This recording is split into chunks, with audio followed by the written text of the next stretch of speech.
밤새 평안히 보내셨습니까? 신새벽을 맞이하게 하신 주님을 찬양합니다. 오늘 6월 28일 수요일 아침, 오늘도 주님과 함께 복된 하루를 은혜로 채워가시기 바랍니다. 오늘 연대기별 성경 읽기 예레미야서의 마지막 부분과 평행하는 열왕기하 24장, 25장 역사서로 돌아와서 두 장의 말씀을 읽으면서 말씀 속의 보화를 찾는 날입니다. 그 가운데 열왕기하 24장 20절 말씀, 24장의 마지막 말씀을 제가 읽겠습니다. 예루살렘과 유다가 주님을 그토록 진노하시게 하였기 때문에 주님께서는 마침내 그들을 주님 앞에서 쫓아내셨다. 아멘. 이 말씀으로 하나님 앞에서 쫓겨난 이스라엘이라는 제목으로 묵상하겠습니다. 그야말로 이스라엘의 멸망기, 유다의 멸망기는 난세였습니다. 약소국의 서러움이랄까요? 전통 강호 이집트냐, 신흥 강국 바벨론이냐, 누구 말에 의하면 갈팡질팡하다가 망했다.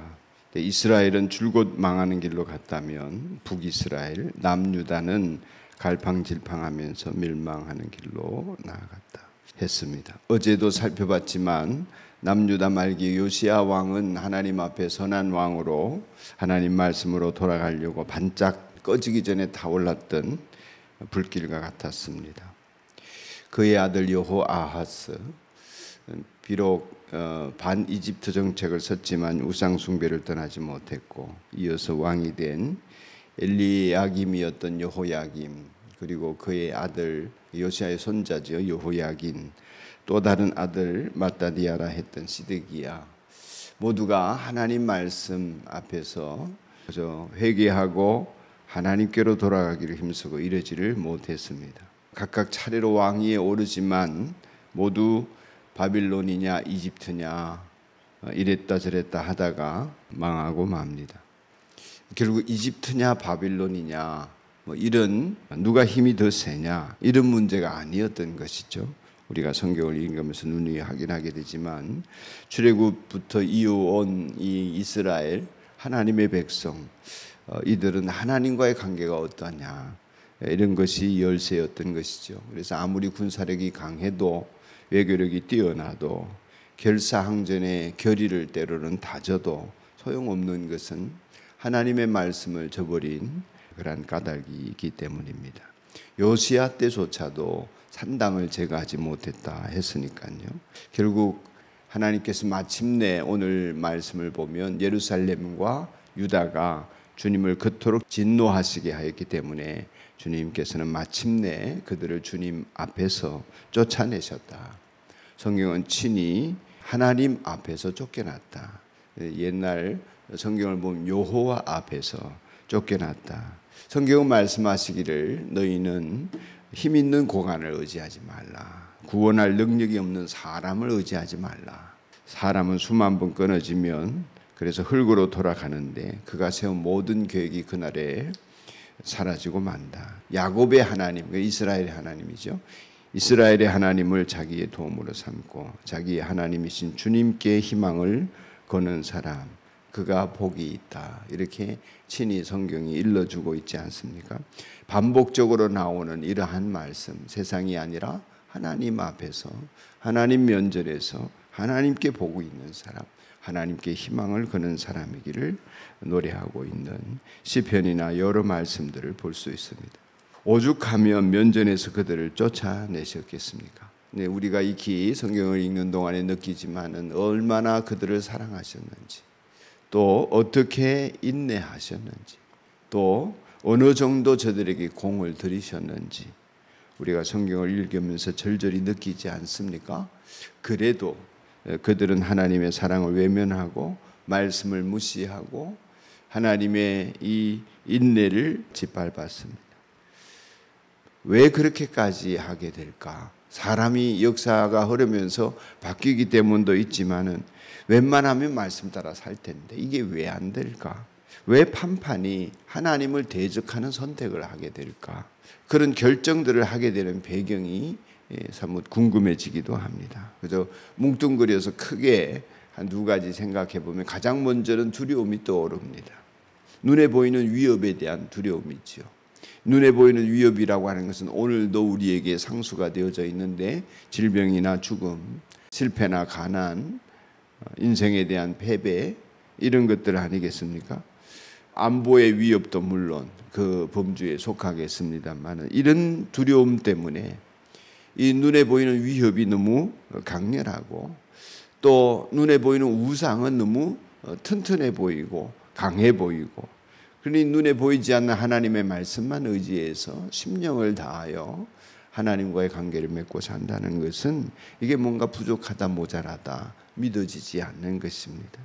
뭔가 두려움에서 벗어나게 해줄 것 같은 착각이 드는 우상을 눈에 보이는 시각적인 것들을 쫓을 수 있지 않을까. 아마 대부분 그렇다고 생각합니다. 또 다른 하나는 확신을 갖는 믿음이 그 말씀 속에서 성령으로 솟아나야 되는데 유욕에 젖어 살다 보니까 육신의 정욕과 안목의 정욕과 이성의 자랑에 젖어 사니까 어디에 살 소망이 있는지 확신을 못 갖는 것입니다. 심령을 쫓아하니 육신은 고단하거든요. 안식일을 지키며 하나님 말씀과 법도를 따르는 것이 얼마나 고단하겠습니까? 당장에 눈에 보이는 부적이라도 들고 다니면 좋겠는데 그렇지 않으니 이신 저신 잡신 쫓다가 여기저기에서 복을 받고자 액을 하게 되는 것입니다. 그러나 거기에는 복이 없다 말씀하심에도 말이죠. 그래서 이스라엘 말기에 유다 말기에는 하나님께로 돌아가자. 우리를 치셨으나 찢으셨으나 싸매시고 회복시키고 감사 주실 것이다. 그런 호소도 하지만 소용없는 일이 되어버리고 말았습니다. 그럼 우리에게 하나님에 대한 믿음, 복음으로 말미암은 구원의 확신, 이건 너무나 소중한 자산입니다. 여러분과 저에게 하나님께서 이 믿음의 복을 주셔야 합니다. 내가 믿고자 해도 믿어지지 않는 일이 많지 않습니까?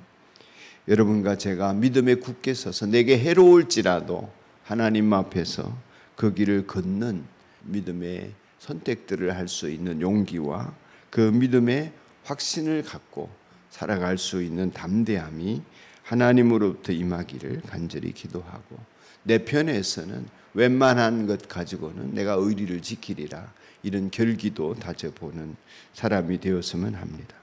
하나님 외에는 구원이 없으니 하나님 앞에서 쫓겨나는 일이 가장 두려운 일인 줄 알고 하나님 앞에 어떻게 하든지 살아가기를 희망합시다. 믿음의 본을 보인 다윗 같은 경우 범죄하였을 때에 나를 주님 앞에서 멀리하지 마십시오.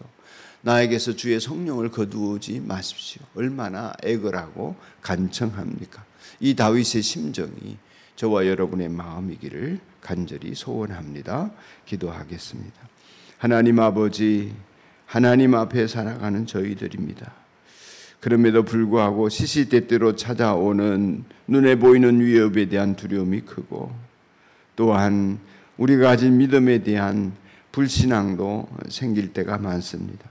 하나님 앞에 쫓겨나는 이런 비극이 재현되지 않기를 간절히 소원하며 우리 모든 성도들이 하나님 앞에 있도록 축복하여 주옵소서.